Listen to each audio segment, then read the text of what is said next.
வணக்கம் மருத்துவரா. அகத்தியர் யாருங்க? அகத்தியர் வந்து ஒரு தமிழ் புலவருங்க, தமிழுக்காக உயிரை விட்ட ஆளுங்க, தமிழங்க. அவனை பத்தி வந்து தப்பு தப்பா பேசிட்டு இருக்காங்க. அதனால அவருக்கு வந்து ஒரு மகுடம் சூடும் விதமா, அவரை வந்து பாதுகாத்து, அவர் வந்து போற்றும் விதமா ஒரு வீடியோ வந்து ரிலீஸ் பண்ணிக்கிறாரு. யாருன்னா நம்ம போலிடாக்ஸ்னா யாருங்க அவன்? ஏங்க பொய்யே பேசக்கூடிய ஒரு ஆள் போலிடாக்ஸுங்க. அதை வந்து விக்கிபீடியாவில் யாரும் ஒன்று பார்த்துட்டு இதுதாங்க வரலாறு, இதுதாங்க சொல்லியிருக்கு, இதை பார்த்தீங்களாங்க ஏன்ட்டு 4 மீமை போட்டு ட்ரோலை போட்டு மிக்ஸ் பண்ணி வர்றா இவ்வளோ ஆதாரமாக சொல்கிறான்டா, எவ்வளோ உண்மையாக சொல்கிறான்டா அப்படின்றாங்க. அப்படி நம்ம போலிடாக்ஸ் பொய்யா வந்து அகத்தியரை பற்றி என்ன மாதிரிலாம் வந்து உருட்டிக்கிறான் அப்படின்றத பற்றி தான் இந்த வீடியோக்குள்ளே பார்க்க போகிறோம். வாங்க வீடியோக்குள்ளே போகலாம்.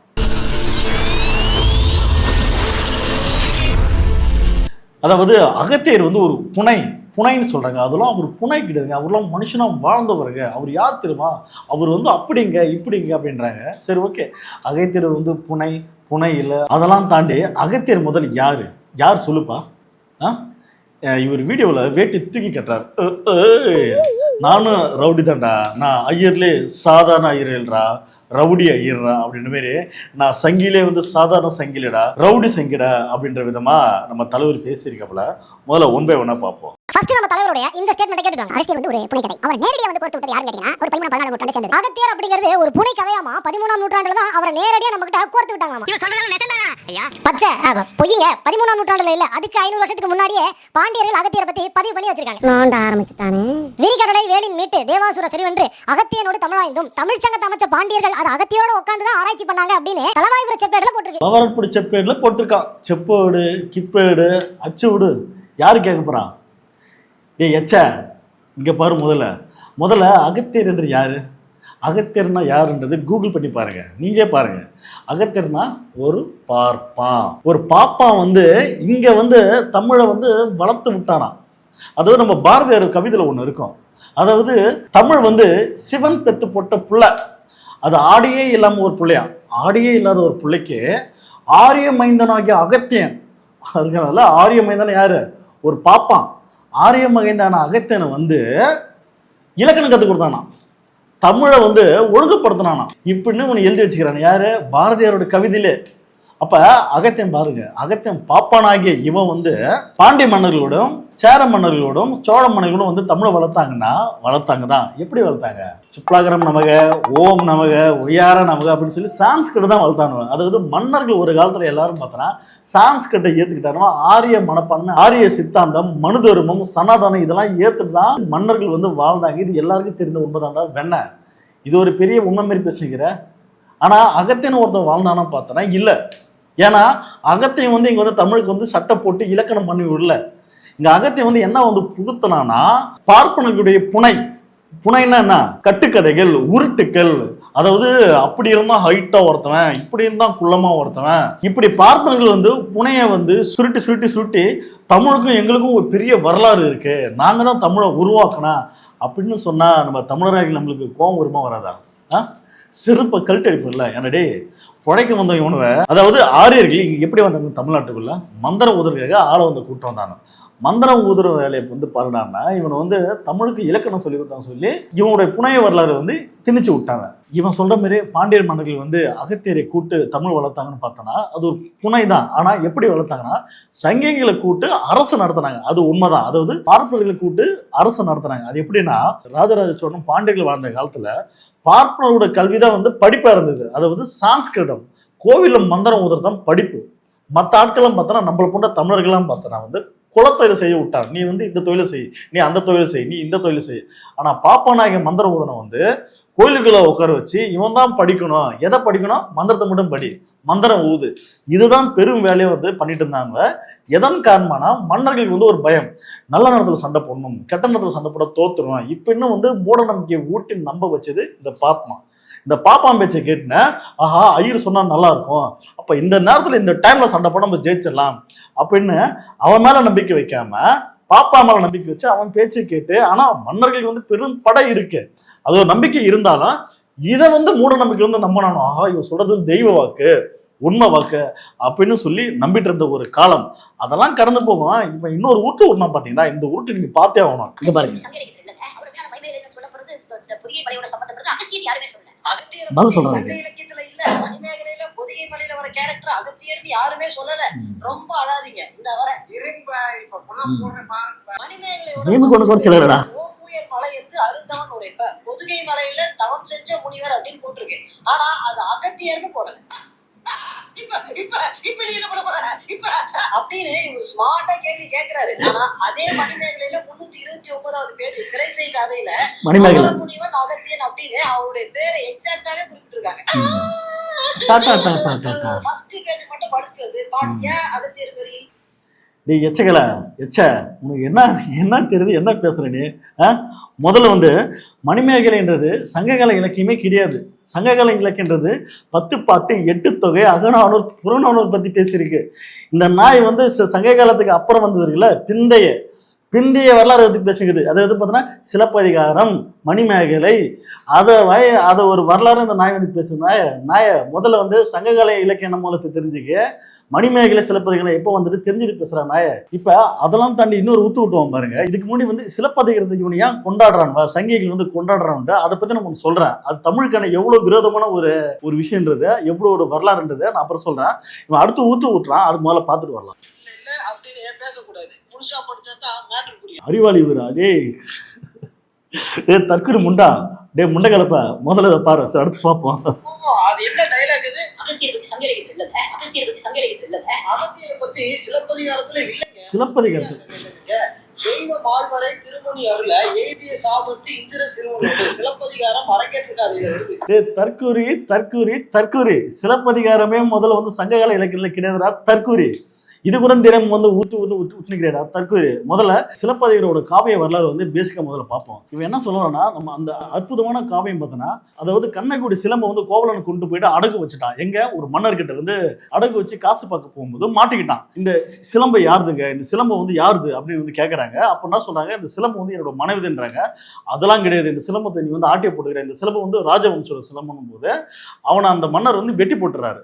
தலையோட தலையிட வெட்டி போட்டவனே இந்த கண்ணகி கோவம் வருது. என்னது என் கணவனை வெட்டி போட்டே, அவன் என் கணவன்டா அப்படின்னு சொல்லி கோவம் வந்து அவங்க போய் சாபம் விடுறாங்க. போயிட்டு எப்படா நீ ஒரு அரசன் வந்து இவ்வளவு தப்பா பண்ணிட்ட, இது என்னோட சிலம்படான்னு சொல்லி மறு சிலம்பை உடைச்சு காமிச்சிட்டாப்புல, உடைச்சு அந்த நகரத்தை வந்து நான் சாபம் விடுறேன், இதை வந்து நான் அழிக்க போறேன்னு சொல்லி சாபம் விடுறாங்க.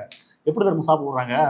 இது கேட்டீங்கன்னா நீங்களே காரி துப்பீங்க. எப்படின்னா, பசுக்கள் சாகக்கூடாது, பிராமணர்களுக்கு பார்ப்பனர்களுக்கு நாங்க சாகக்கூடாது, மற்ற தமிழன் நாங்களாம் சாகக்கூடாதுன்னு சொல்லி 10 எரிகினான்னு சொல்லி சாபம் விட்டாங்க. அப்ப சிலப்பதிகார வரலாறு பார்த்து நீங்களே காரித்துப்பீங்க. அப்ப தமிழுக்கு எதிரான ஒரு இலக்கியம் தான் அது. இன்னொரு விஷயம் நம்ம பேச ஆகணும்.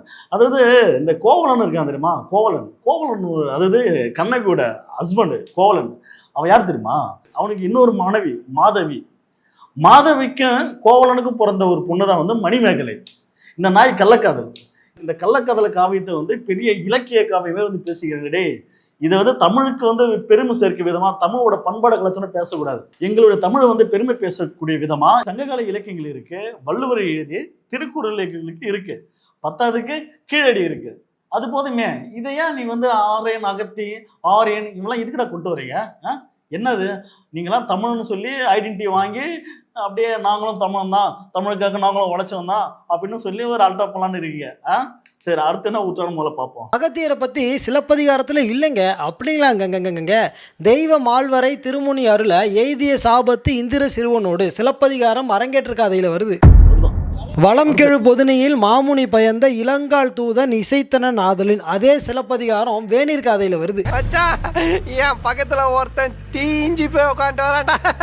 இது கூட பரவாயில்ல, இலக்கியத்துல இல்லைன்னு தான் உருட்டினாரு. அடுத்ததா காவிரியோட அகத்தியர் கனெக்ட் ஆகிறாரு, அதை எப்படியாவது கட் பண்ணுமே அப்படின்னு அதையும் கட் பண்ணி விட ட்ரை பண்ணியிருக்காரு. இவர் வந்து நதியை அதை கட் பண்ண வந்து சரி ஓகே பண்றாரு. நீ என்ன பண்ற, அதை சேர்க்கலான்னு பாக்குறியா? ஆனால் மீம் நல்லா பண்ணுறீங்கடா, சூப்பரா, உங்கள் டீம் நல்லா மீம் பண்ணுதுடா. நம்ம சேனலுக்கு வேணால் நீங்கள் வேணால் அனுப்பிச்சி விடுங்க, சேர்த்துக்கலாம், நல்லா பண்ணுறீங்க. அடுத்து பார்ப்போம். ஏன்னா இந்தமாரி காமெடி மீமோட போட்டால் நம்பிடுவாங்க, அது உண்மை அப்படின்னு சொல்லி ஊற்றி நிற்கிறாங்க. இவன் அடுத்து நான் ஊற்றானு வந்தாரு, காவிரியை கொண்டு வந்தாரு, தாமிரபரணியை கொண்டு வந்தாரு. அதில் இருக்காருங்க ஒருத்தர், டேவிட் ஃப்ராலின்னு ஒருத்தர் இருக்காரு. டேவிட் ஃப்ராலி அப்படிங்கிற வெளிநாட்டுக்காரர் அகத்தியர் தான் காவிரியை கொண்டு வந்தாருன்னு எழுதிட்டாராம். கொதிக்கிறாரு. என்ன பார்பிக்யூ ஸ்மெல் வருது?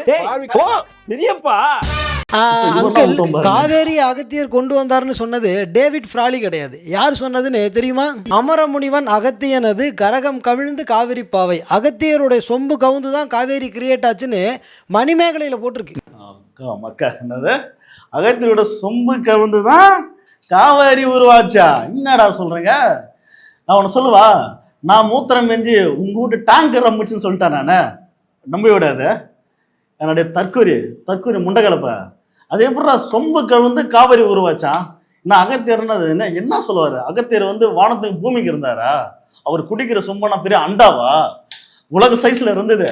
என்னடா வீட்டுக்காக கதை ஊற்றிக்கிறீங்க? டேய் தற்கூரி முண்டா, என்ன பேசிக்கிற? இவங்களோட வரலாறுல வந்து இன்னொரு கதை ஒன்று சொல்லணும். என்னன்னா, ஏதோ ஒரு வரலாறு கேள்விப்பட்டேன். அதாவது யாரையோ ஒருத்தவன் அந்த பூமியை பாயா சுருட்டி கடலுக்குள்ள புகுந்துக்கிட்டானா. அப்ப கடல் எங்கடா இருக்கு? செவ்வாய்கிரகத்துல இருக்கா? அந்த மாதிரி இந்த நாய்க்கு புனை கதையில வந்து உடவணும் தர்மம் ஒரு உருட்டு, ஐயோ பெரிய உருட்டா இருக்கும். அது அந்த உருட்டு வந்து நம்ப முடியாத உருட்டா இருக்கும். அதை வந்து பார்த்தோன்னா, ராமர் வந்து தமிழ்நாட்டில் வந்து ராமர் பாலம் கட்டினாரு. எப்படி கட்டினாரு நீங்க எடுத்து பாருங்க. அதை எப்படி கட்டினாருன்னா, கட்டைகளை போட்டு அனுமானம் கொண்டு வந்து பாலம் கட்டினாரு. ஆனா ராவணன் வந்து பார்த்தோன்னா பறந்து போனாரு. அவர் எப்படின்னா விமானத்தமா பறந்து போனார். இதெல்லாம் புனைடா, இதெல்லாம் வந்து உண்மைக்கான ஆதாரமே கிடையாது. அதாவது இலங்கைக்கும் தமிழ்நாட்டுக்கும் ஒரு பாலம் இருக்கு. அது மன்னர்கள் அந்த காலத்துல வாழ்ந்த பகுதி மக்கள் தமிழர்கள் வந்து கட்டிக்கிறாங்க. அது பாலம் தான். ஆனா இன்னைக்கு உனக்கு வரலாறு எப்படி மாத்திட்டாங்கன்னா, இது ராமர் பாலம். ராமர் யாரானா, ராமர் எங்க அயோத்தியில வந்தாரு. அப்ப அது யாரோட வரலாறா? இந்தியக்காரன் வரலாறு, பாப்பான் வரலாறு, சங்கிங்க வரலாறு கொண்டு வந்து தமிழ்நாட்டுல தெளிச்சு விட்டானுவ. இது ராமர் பாலம்ன்ட்டு. தமிழர்கள் ஆகிய தமிழ் மக்கள், மன்னர்கள் வாழ்ந்த தமிழ் மக்கள் வந்து அங்கே வந்து ஒரு காலத்தில் வந்து கடல் உள்வாங்கி வந்திருக்கும். அப்போ அங்கே வாழ்ந்திருப்பாங்க. அப்போ கட்டப்பட்ட பாலத்தை வந்து இவனை வந்து வரலாறுல வந்து எந்த ஒரு ஆதாரமும் இல்லாமல், எந்த ஒரு எழுதப்படாத வரலாறு இல்லாமல் இவன் என்ன சொல்லிட்டானோ, புனை கதை மூலமாக ராமர் பாலம்னு சொல்லி ஒரு ஊட்டான ஒரு உருட்டு. அந்த மாரி ஒரு வரலாறு தான் இந்த நாய் சொல்லிடுது. அது எப்படா டேய் சொம்பு கவிழ்ந்து தண்ணி ஆறா போச்சு? டேய் எங்களை பார்த்தாலும் மேய்க்கிறாருங்களா? இல்லை எங்களை பார்த்தா எப்படி தெரியுதுன்றா? இதில் வர ஒரு கேமரா போட்டு, ஒரு மைக் ஒன்று போட்டு, ஒரு காடை ஒன்று மாட்டுன்னு வெளியே வந்து விட்டுருக்கிற. தற்கூரி முதல்ல வரலாறு பிரச்சனைவா. சங்ககால இலக்கியம்னா என்னன்னு தெரியல, நிகழ்கால இலக்கியம்னா என்னன்னு தெரியல, பக்தி இலக்கியம் எது இப்படி வச்சுன்னு தெரியல, முதல்ல ஆரியர்கள் யாரு, அவனை எதுக்கு வந்தான்னு தெரியல. நீ மானும் ஊற்றியாடா நீ. செக் அடுத்து என்னன்னு ஊற்றானு முதல்ல பார்ப்போம். இவ்வளவு ஆதாரம் அகத்தியருக்கு இருந்தோம், அதெல்லாம் இவரு என்னன்னு சொன்னாரு? போற போக்குல இவர் எப்படி அடிச்சு விடுறாருன்னு பாருங்க. வெளிநாட்டுல இருக்கவங்க சொல்லலாம் என்ன இருக்காங்க, திராவிட மொழி தமிழுக்கு அகத்தியர் தான் இலக்கணம் எழுதினார்னு. என்ன மொழி? தமிழை திராவிட மொழி. திராவிட வார்த்தை தமிழா? அந்த வார்த்தை பார்த்தியா? அப்படி போகுதா? வேட்டி கட்டுற பாரு. ஆய்வாளர் நினைச்சுதான் பேசிட்டு இருந்தேன். தலைவர் திடல் தக்குறி போல. இவர் யாரு? சங்கி வேடி குடும்பம் சொன்னி பாரு பண்ணிக்க.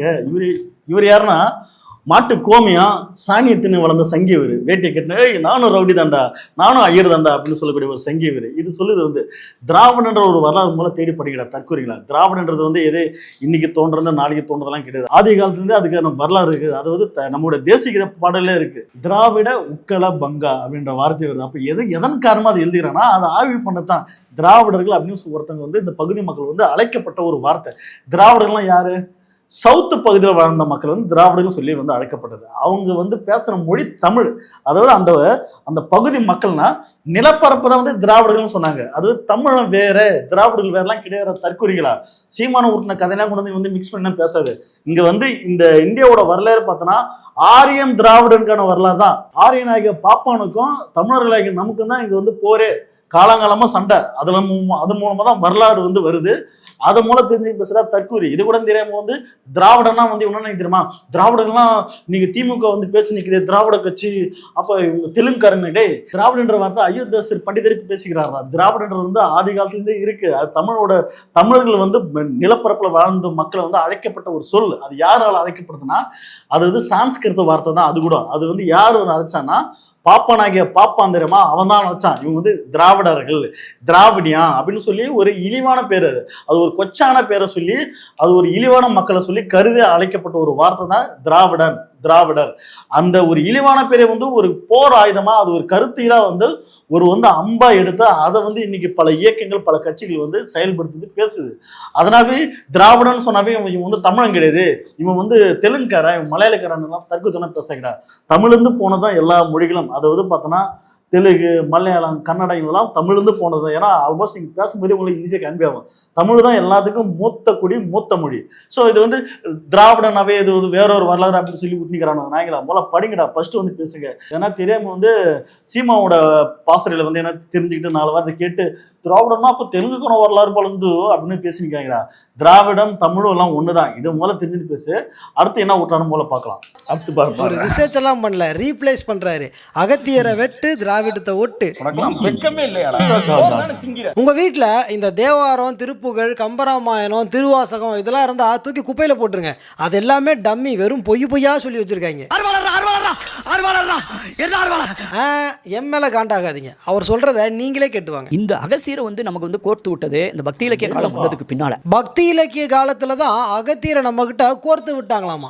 உண்மைதான்டா, உண்மைதான்டா. பக்தி இலக்கிய காலம் மூலமா தான் அது உள்ள வருது. யாரு பார்த்தவங்களுக்கு என்னைக்கு வந்து தமிழ்நாட்டுக்குள்ள வராங்களோ அப்பதான் உள்ள வராங்க. பக்தி இலக்கியம் தேவையில்லாத ஒரு ஆணி தானே. எதுக்கு அது? தமிழ்நாட்டு மக்கள், தமிழர்கள் வந்து அறிவியலோட தானே வாழ்ந்தாங்க. அன்னைக்கு வந்து கீழடி எடுத்துப்பாரு, அங்க வந்து எந்த ஒரு கோவிலோ எந்த ஒரு மத வழிபாடு எதுவுமே இல்லைல்ல. அப்ப மக்களாகிய எப்படி வாழ்ந்திருக்காங்கன்னா அவங்க வந்து சயின்டிபிக்ல தான் யோசிச்சு வாழ்ந்திருக்காங்க. இன்னைக்கு ராஜராஜன் கோயில் வந்து அவ்வளவு பேர் கம்பீரமா நிக்குதுன்னா, இன்னி வரைக்கும் நிக்குதுன்னா, எதே பாப்பானோட நூலை பார்த்துட்டு மந்திரம் யோதி இதுக்கான மந்திரத்தை ஸ்டெப் பண்ணிலாம் கட்டலாது. அவன் சயின்ஸ், அவன் கல்லை உடைச்சி இந்த ஷேப்ல உருவாக்கணும் அப்படின்னு சொல்லி அன்னைக்கே தமிழை வந்து ஒரு அறிவியல் ஒரு சயின்டிஸ்டா தான் வந்து வாழ்ந்திருக்கான். அதை பத்தி பேசுகிறானா இன்னைக்கு பக்தி இதில் வந்து பக்தி மயமா மாறி நம்ம நித்யானந்தா மாரியும் நம்ம வந்து ஜக்கி மாரியும் வந்து சாமிராம சொல்ல போயிட்டப்ப எல்லாரும் என்னடே பக்தி இலக்கியன்றது ஒன்றுத்துக்கும் யூஸ் இல்லாத ஒண்ணுதான். அது எதுக்குன்ற நமக்கு படிக்க வேண்டியது நிறைய இருக்கு. இந்த உலகத்தை பத்தி படிக்க வேண்டியது நிறைய இருக்கு, நம்மளுடைய இலக்கியங்கள் நிறைய இருக்கு, அதை பத்தி படி. சங்கிகளை கொண்டு வந்த பக்தி இலக்கியம் எதுக்கு படிங்கன்ற? ஒன்றுத்துக்கும் யூஸ் இல்லாமல் எதுக்கு படிக்கணும்? இது இவனை பக்தியில வந்து எப்படி தருமாரு? ஒன்றும் இல்லைங்க, சிம்பிளுங்க. கோமியம் வந்து மெடிசன் சொல்லுவானுங்க, பேதி போச்சுன்னா கோமியம் குடின்னு சொல்லுவாங்க, நம்புவீங்களாங்க? சாணியை மாட்டு சாணி தின்னுங்க நல்லது சொல்லுவானுங்க. இதுதாங்க இவனை வந்து இலக்கியமே. இவனுக்கு வேற எதுவுமே கிடையாது. இவனை உருட்டு இதுதான். இவனை எப்படி என்னாலும் உருட்டுனா கூட கடைசியில சுத்தி வந்து எங்க நிற்பான்னா கோமியம் குடி மாட்டு சாணி தின்னு தான் சொல்லணும். தயவுசெய்து அதை மட்டும் நம்பாதீங்க. ஏன்னா தமிழ் இலக்கியம் நம்மளோட கல்ச்சர்ல அந்த மாதிரி அதிகமா யாரும் இல்லை. ஆனா நீங்க நாட்டில் எடுத்து பார்த்தீங்கன்னா அப்படியே சாணியை வாரி பூசிப்போனும், கோமியத்தை வாரி குளிப்போனும். அந்த மாதிரி ஒரு தற்கொலையா வாழக்கூடிய நாய்ங்க. ஆனா நம்ம இன்னொரு விஷயம் பேசணும், இவன் அடுத்து என்ன வந்து உருட்டுறான்னு பார்த்துட்டு வருவோம். புரியாதுடா உனக்கு, படிச்சாதானே புரியாது. இவங்கெல்லாம் ஒருத்தரை பத்தி சொல்லி வச்சிருக்காங்க, அதுக்கு பேரு கோர்த்து விடுறதா? அப்படியா சொன்னா? இதுல வர மீம வர போட்டுக்கிறான், நாயப்படுத்துறான். அப்போ நீங்க யாரு சொன்னா நம்புவீங்க? இப்போ நாங்கள் உடனே வந்து அகஸ்தியர் புரட்டுன்னு சொல்லி விடுதலை இவங்க கி வீரமணி எழுதினாரு. அகஸ்தியர் புரட்டுன்னு சொல்லி கி வீரமணி எழுதினாரு. அகத்தியர் ஒரு புரட்டுன்னு கி வீரமணி ஒரு புக் எழுதி வச்சிருக்காராம். ஆரம்பிச்சிரும். சார் யாரு சார் நீங்க? சிலப்பதிகாரம், மணிமேகலை, திருமந்திரம், தேவாரம், திருவாசகம், கம்பராமாயணம் இது எல்லாத்தையும் ஃபேக்குன்னு சொல்லிட்டு கடைசியில கி வீரமணி புக்கெல்லாம் ரெஃபரன்ஸ்னு கொண்டு வந்து காட்டிட்டு இருக்கீங்க. இவ்வளவு நேரம் அகத்தியரை பத்தி அரைச்சது பத்தாதுன்னு அடுத்ததா திருவள்ளுவருக்கு தாவிட்டார். திருவள்ளுவர் வந்து கடவுள் நம்பிக்கை உள்ளவர். அவர் ஆத்தியனால் கடவுள் நம்பிக்கை உள்ளவர். ஆனா அவர் எந்த கடவுள்னு அடைய அகஸ்தியருக்கு வந்து இவ்வளவு முட்டு கொடுக்குறானே. அகஸ்தியர் வந்து ஒரு அறிவின் நாணி. அவர் தமிழுக்காக இப்படி பண்ணாரு அப்படி பண்ணாருன்றான். அதாவது தமிழ் மொழி எவ்வளவு மூத்த மொழி, தமிழ் வந்து எவ்வளவு இலக்கிய சார்ந்த மொழியை வந்து அகத்தியம் வந்து தான் இலக்கணம் கொடுத்தான்னு சொல்லி பாரதியார் வந்து கவிதை எழுதும் போது நம்மளுக்கு கோவம் வருமா வராதா? எல்லாரும் சேர்த்து செருப்பு கழட்டி அடிக்க தோணும். என்னடே நாங்க தமிழ் வந்து உலகத்துக்கே மூத்த மொழின்னு சொல்லிட்டு இருக்கேன், இவன் பாப்பா வந்து இடையில வந்து இலக்கணம் கொடுத்தான்னு சொல்லி கதை விட்டுக்கிறீங்க. அதை விட நம்ம இன்னொரு விஷயம் பார்த்தோம்னா, இந்த ஆர்டிகல் வந்து பாருங்க, ராவணனின் வெல்ல சூரியனுக்கு அர்ப்பணிக்கப்பட்ட ஒரு பாடலே ராமனிடம் ஓத சொன்ன ஆதித்ய இஸ்ருதே, அதெல்லாம் சான்ஸ்கிருத வார்த்தை இத்தை, அதாவது சூரியனின் இதயம் உருவாக்கியவர் அகஸ்தியர் என்று கூறப்படுகிறது. அதாவது யாருன்னா ராவணனை கொல்ல யாரு ராமர்கிட்ட எழுதி கொடுத்தாராம் ஒரு பாடலை. ராவணனை கொல்லனா ராவணன் யாருங்க? இந்த வீடியோ பார்க்கும்போது தோணும் உங்களுக்கு, ராவணன் யாரு? மலையாளக்காரனா, தெலுங்குக்காரனா, ஹிந்திக்காரனா? ராவணன் வந்து தமிழன் தானே, அப்படிதானே சொல்லுவாங்க. தமிழன் தாங்க அவன்.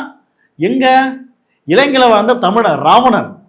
ராவணனை கொல்றதுக்கு எதுக்கு இவன் ராமன் கிட்ட படி எழுதி கொடுத்தான்? அப்ப இவன் இவன் தான் பூணல் போட்டு பாப்பான்.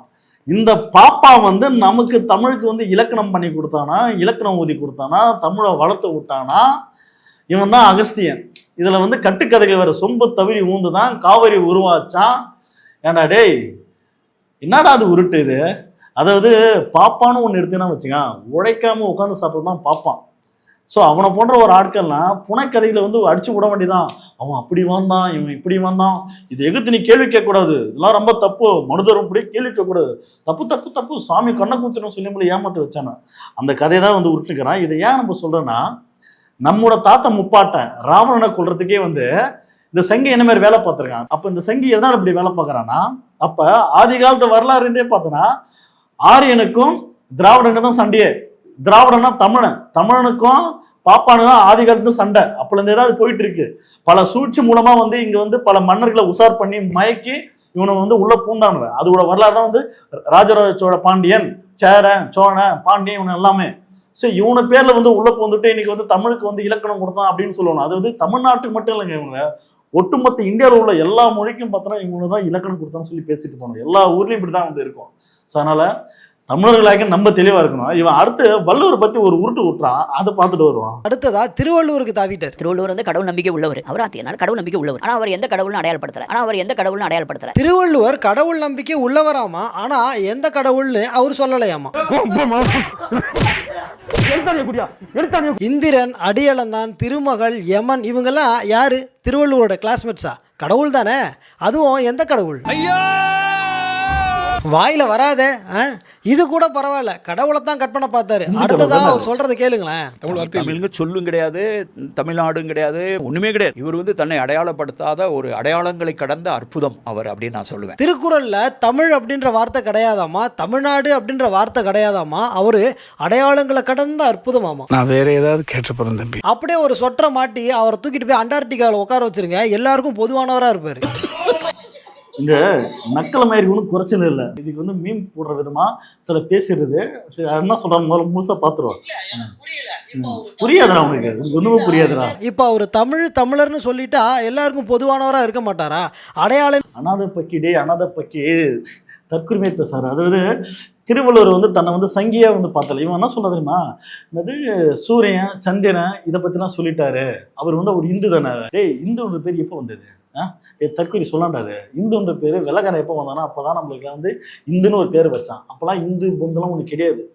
அப்போ வந்து வைணவம், சைவம், பௌத்த மதம் தான் முதல்ல இந்த மண்ணை ஆண்ட மதங்கள். களப்பிரியோட வரலாறு எடுத்துப்பாரு. களப்பிரிய காலம் தான் சங்ககால இலக்கியங்கள்லாம் வந்தது. களப்பிரியோட காலம் எடுத்துப்பாரு. ராஜராஜ சோழ வரலாறு முடி வந்து களப்பிரிகள் வளர்ந்த காலங்கள். இதெல்லாம் மூலம் தெரிஞ்சுட்டு பேசு. அப்ப ஆரியர்களோட மதம்ன்றது வேற. ஆரிய மதம்லாம் பார்த்தோன்னா வெஜ்ஜி. ஒரே ஊரில் தான் வாழ்றோம், ஒரே மண்ணில் தான் நம்ம வந்து சாப்பிட்றோம், எல்லாம் பண்றோம். அதே போல பாப்பா மட்டும் வெஜ்ஜியை சாப்பிடணும் தான். என்ன காரணம்டா அது? என் வீட்டில் இருக்கிற மாமா மச்சாலாம் பார்த்து எனக்கு பிடிச்ச நான்வெஜ் சாப்பிட்றேன், எல்லா உணவும் சாப்பிட்றேன். பாப்பா மட்டும் இப்படி வெஜ்ஜு சாப்பிட்டான். அவன் மக்களை வந்து மற்ற மக்களை இழிவாக ஆக்கணும், மற்ற மக்களை இழிவானாங்க, நாங்களாம் வெஜ்ஜு சாப்பிட்றோம், புனிதமானவங்க அப்படின்னு ஒரு மென்டாலிட்டிலே வாழ்ந்து வந்தோம். அவன் எங்க நார்த்தில், நாக்பூரில் அப்படி இருந்து வந்து அப்படியே ஒவ்வொரு மன்னரையும் உருவாக்கி மயக்கி உள்ள வந்தவன் அவன் பாப்பான். அவன் பேச்சு கேட்டு பேசிக்கிற. முதல்ல வள்ளுவர் வந்து நம்ம ஏன் வந்து ஒரு சாதியற்ற தலைவனா பார்க்குறான், அவன் எல்லாருக்குமான தலைவனா பார்க்குறான். அவன் வந்து தமிழன் தான். அவன் தமிழன் இல்லை, நான் தமிழோட அடையாளம் தூக்கலாங்க போடல. அவன் வந்து ஒரு மலையாளக்காரன், அவன் ஒரு தெலுங்குக்காரன், அவன் கன்னடக்காரன், அவன் ஒரு ஹிந்திக்காரன், அவன் ஒரு சான்ஸ்கிரிட் மொழி பேசுறதுனா அவங்க எடுத்து தூக்கி போடல. தமிழன் தான், எங்களோட பெருமையானம் தான் அவன் தமிழன் தான் நான் சொல்றேன். ஆனா எந்த ஒரு அடையாளமா அவன் பெருமைப்படுத்திக்கல.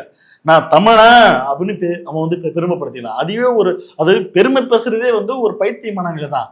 ஸோ அப்படியே ஒரு பெருமைப்படுத்திக்கல. நான் வந்து இந்த ஒரு மதத்துக்கார, இந்த வந்து சங்கியோட மதங்காரன், இல்லைன்னா தமிழர்களோட முப்பாட்டனோட சிவபெருமனோட மதங்காரன் அப்படின்னு சொல்லி எல்லாம் பெருமைப்படுத்திக்கல. அவர் எல்லாருக்குமான ஒரு ஆளா நிற்கிறாருன்னா அப்போ உலகமே கொண்டாடக்கூடிய ஒரு ஆள் தான். அப்ப உலகமே கொண்டாடக்கூடிய ஒரு ஆளு. அதனாலே வந்து அவன் தமிழன் இல்லை அப்படின்னு கிடையாது. தற்குறி. அவர் பேசுற மொழி தமிழ் தான், அவர் எழுதுனது தமிழ் தான், அதை நாங்க ஏத்துக்கிறோம். இந்த முண்டங்களுக்கு முதல்ல தமிழ் திராவிடன்னு தெரியாம இருங்க. முதல்ல இதை தெரிஞ்சுட்டு வந்து வீடியோ போடுறான். அதை விட்டுட்டு வந்து இவன் தமிழ் இல்லை என்ன அது லூசு உருட்டு விட்டுக்கிற. அடுத்து இறுதியா என்ன சொல்றான்னு பார்த்தலாம். தமிழ் அடையாளத்துல இருந்து திருவள்ளுவரை நேக்கா தூக்குறாரு. ஆனா அது எவ்வளவு அழகா நரேட் பண்றாருன்னு நல்லா பாருங்க. சொல்லு கிடையாது, தமிழ்நாடு கிடையாது, அடையாளங்களை கடந்த அற்புதம். அடையாளங்களை கடந்த அற்புதம் எப்படி பாராட்டுற மாதிரி கையை தட்டிக்கிட்டே கவனிக்காம போயிடுவோம். அப்படித்தானே? அவரு தமிழ்ன்ற வார்த்தையை திருக்குறள்ல பயன்படுத்தல. ஆனா எந்த மொழியில திருக்குறள் எழுதினாரு? தமிழ்ல தான் எழுதினாரு. அறிவுஜீவி அப்ப சொல்லிட்டா இருப்பாரு. அடையாளம் இல்லாத மனிதர். ஆமா, மறந்தே போச்சுடா. இவர் சொன்ன கருத்தை போற போக்குல யாரோ ஒருத்தர் சொன்ன சாதாரண கருத்தா என்னால எடுத்துக்க முடியல. ஏன் தெரியுமா? இந்த வீடியோ பார்த்துட்டோம். நிறைய விஷயம் சொல்லுவான். அதுல என்னன்னா சீடர்கள் ஜீசஸ் மதம் கும்பிடக்கூடிய ஆட்கள்லாம் பார்த்தோன்னா அவங்க வந்து மடக்க போகிறாங்க, ஒசார் பண்ண போகிறாங்க. அதாவது இயேசுவோட சீடர்கள் வந்து இங்கே வந்து கீழடிக்கும் அதுக்கு வந்து பெரிய கனெக்ட் இருக்கு, தொடர்பு இருக்கு. ஸோ சீடர்கள் வந்து ராஜராஜ மன்னனுக்கு வந்து ஒரு பெரிய ஒரு கப்பல் துறைமுகம் வந்து கட்டி கொடுத்தாங்க அப்படின்னு சொல்லி சொல்றான். அதை நம்ம ஏற்க போறதும் கிடையாது. ஏன்னா தமிழர்களாகிய தமிழ் மக்களுக்கு வந்து எந்த ஒரு அடையாளமும் கிடையாது. முதல்ல மத வழிபாடு இருந்தது, அது வந்து ஆரிய மதபாடோடு சேர்ந்து வர்றது. அது தமிழர்களோட மரபா இருந்தது, தமிழர்களோட மத வழிபாடாக இருந்தது. எப்படின்னா சூரியனை கும்பிட்டாங்க. அதாவது கடவுளா இருக்கக்கூடிய சூரியனை நம்ம கண்ணுக்குள்ள நினைக்கிற கல்லை மண்ணை அதை சாமியை கும்பிட்டாங்க. தமிழர்கள் அப்படிதான் வாழ்ந்தாங்க. ஆனா ஒருபோதும் சாதி பெருமை பேசல, ஒருபோதும் அவங்க மத பெருமை பேசல. மக்களை எல்லாரும் சமமா பார்த்தாங்க. அதனால தான் நீங்க வந்து சாதியற்றம் தான் உண்மையான தமிழன் அப்படின்னு சொல்லி நம்ம பேசுறோம். இந்த தற்கொலை வந்து எப்படி நம்ம பேசுவோம், சாதியை சொல்லு சாதியை சொல்லு, அப்போதான் நீ வந்து தமிழனா இல்லைன்னு சொல்லி பேசிட்டு போனா. அது தமிழ்நாட்டு மட்டும் கிடையாது, ஒட்டுமொத்த இந்தியாவிலும் பார்த்தோன்னா இவனை அப்படிதான் பேசுவாங்க. இவனை வள்ளுவருக்கு வந்து இவ்வளோ சப்போர்ட் பண்ணி இப்படி பேசுறவங்களே, கம்பு சுத்துறவங்களே, வள்ளுவருக்கு வந்து அடையாளம் படுத்துறவங்க. எப்படின்னா வள்ளுவர் வந்து ஒரு இந்து, வள்ளுவர் வந்து எந்த இந்துனா சங்கிகளாக உருவாக்கப்பட்ட ஒரு இந்து அப்படின்னு சொல்லி அடையாளப்படுத்துறாங்க. ஆனா வள்ளுவர் வந்து இந்து கிடையாது. முதல்ல அதை புரிஞ்சுக்க. நாங்க வந்து வள்ளுவர் வந்து இந்தோட சேர்த்துக்க மாட்டோம். அப்புறம் நம்ம ஹெச் ராஜா இருக்குல்ல, சங்கி ஆகிய ஹெச் ராஜா, அவரே ஒரு வீடியோல பேசினாப்புல வள்ளுவரே பார்த்தோன்னா ரெஃபரன்ஸ் பார்த்தோன்னா பகவத்கீதைலாம் இங்க எடுத்து பேசினாரு அப்படின்ட்டு. என்ன இது பகவத்கீதை எங்க இருக்கு, வள்ளுவரோட குரல் எங்க இருக்கு, அவர் யாரு இவர் யாரு அப்படின்னா என்ன அர்த்தம்னா, அதுதான் இப்ப நம்ம சொல்ல வர்றது என்னன்னா, அகத்தியனே வந்து பாப்பானாக அகத்தேன் ஆரிய மைந்தன் வந்து தான் தமிழுக்கு இலக்கணம் படிச்சு கொடுத்தான். வள்ளுவரே பார்த்தோன்னா குரலை வந்து பகவத்கீதை தான் ரெஃபரன்ஸ் எடுத்தாரு அப்படின்னு சொல்லி ஹெச் ராஜா போன்ற இந்த போலிடாக்ஸ்ன்ற பொய் சொல்லக்கூடிய சங்கிகள்லாம் பார்த்தோன்னா எப்படின்னா இந்து சாயம் பூசி இந்து அடையாளம் பூசி தமிழோட வரலாறை உடைச்சிடணும், திராவிடம் வேறு தமிழ் வேறு அதெல்லாம் உடைச்சிட்டு இந்துன்ற பொந்துக்குள்ள நம்மளாம் உள்ள வந்துடணும் அப்படின்னு ஒன்று பார்க்குறானுங்க. கண்ணா அதெல்லாம் பலிக்காது கண்ணா. நீங்க வேணா வள்ளுவருக்கு வந்து செலை வச்சு பூனல் போட்டுக்கோ, காவி போட்டுக்கோ, ஆனா அவர் அதுக்கான ஆளு கிடையாது. வள்ளுவர் வந்து தமிழன் தான், ஆனா அவரு உலக பொதுமுறை, உலகத்துக்கே அவர் வந்து எழுதப்பட்ட நிறைய விஷயங்கள் இருக்கு, அதை பார்த்து தெரிஞ்சுக்கிட்டா தற்கொலை. ஆனா ஒண்ணுடா, எல்லா பொய்யும் புரட்டையும் வச்சுன்னு ஒரு வீடியோ போட்டு டேய் கிட்டத்தட்ட 1 லட்சம் பேர் பார்த்துனானோ அந்த வீடியோ. நீ சொல்ற பொய்யை கேட்டு நம்பினே எல்லாம் கமெண்ட் வர போட்டுக்கிறானோ, இதுல வர அந்த நாய்க்கு வர காசு வர கொடுத்துருக்கிறானோ. தற்கொலை இவ்வளோ பெரிய தற்கொலையை வந்து இந்த உருட்டியாடா நீ. அதாவது இன்னைக்கு காலம் வந்து நான் இன்னைக்கெல்லாம் மக்கள் நம்மளாம் படிக்க ஆரம்பிச்சோம். அதாவது அடித்தட்ட மக்களும் ஒடுக்கப்பட்ட மக்களும் படிச்சிட்டோம், நிறைய தெரிஞ்சுக்கிட்டோம். இப்பவே இந்த உருட்டுறாங்களே, ஒரு காலத்துல இவனோட தாத்து முப்பானுங்கிறான் தெரியுமா, அப்போ அவனை உருட்டின கதைலாம் நம்மளாம் நம்பணும். எப்படி நம்பணும் சொல்ல? ராமர் இங்க பறந்து வந்தாரு, பாலம் கட்டினாரு, உலகத்தை பாயா சுருட்டி கொண்டு போய் கடலுக்குள்ள பூந்தாரு, ஆரிய மைந்தனோட சொம்பு சிதறி அது காவிரியா ஓடுச்சு, இதெல்லாம் நாங்களாம் நம்பிட்டு இருந்த மாதிரி ஒரு காலத்துல எங்களோட தாத்தா முப்பாட்டலாம். இன்னைக்கு அந்த மாதிரிலாம் எவனா நம்ப மாட்டான் தலைவரை. கேள்வி கேட்போம்.